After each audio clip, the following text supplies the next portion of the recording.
шабакаҳои телевизионии давлатӣ гузориш додаанд, ки раиси ҷумҳури Тоҷикистон Эмомалӣ Раҳмон ба гурӯҳе аз мансабдорони кишвар, ки тибқи гуфтаи шабакаҳо саҳми худро дар бунёдкорӣ гузоштаанд, тӯҳфаҳо дод. чанд мансабдори тоҷик барои бунёди иншоот аз ҳисоби худашон ба тӯҳфаҳои хотиравӣ аз ҷониби раиси ҷумҳур қадрдонӣ шуданд. дар маҷлиси ҳукумат, ки 29 ноябр баргузор гардид, озмуни бунёдкорӣ натиҷагирӣ шуд, ки дар он мансабдороне чун Давлаталӣ Саидов, муовини аввали сарвазир, худи сарвазир Қоҳир Расулзода, Юсуф Раҳмон Додситони Кул, Шермуҳаммади Шоҳиён, раиси Додгоҳи Олӣ, Саймумин Ятимов, раиси Кумитаи давлатии амнияти миллӣ, Нуриддин Саид, вазири маориф, Шерхон Салимзода, раиси Ожонсии назорати маводи нашъаовар, Рустами Шоҳмурод, вазири адлия, Шералӣ Кабиров, мудири Талко, Комили Мирзоалӣ, роҳбари корхонаи роҳи оҳани Тоҷикистон ба мукофоту ҷоизаҳои раиси ҷумҳур сарфароз шуданд.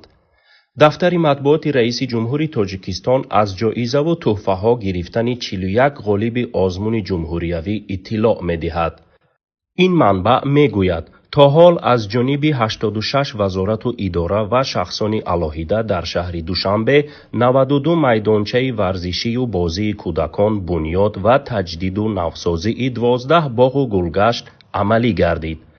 Эмомалӣ Раҳмон зимни ҷаласаи ҳукумат гуфт, дар соли 2019 то ҷашни истиқлолият дар кишвар 8 гулгашту 58 майдончаи варзишии замонавӣ бунёд мегарданд.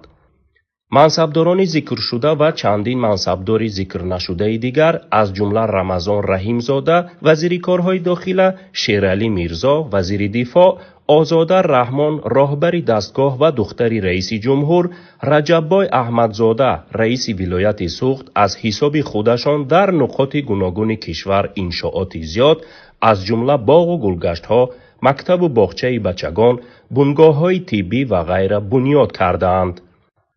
гуфтанист, ки маоши вазирон дар Тоҷикистон аз 300 то 500 долларро ташкил дода, тиҷорат ба мансабдорони давлатӣ мамнӯъ гардидааст.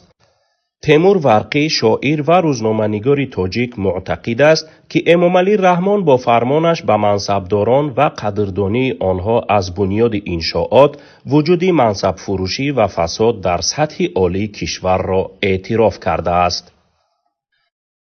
Рахмон, отдавая указания членам правительства строить объекты социально важного назначения в своих родных кишлаках, тем самым признает: первое.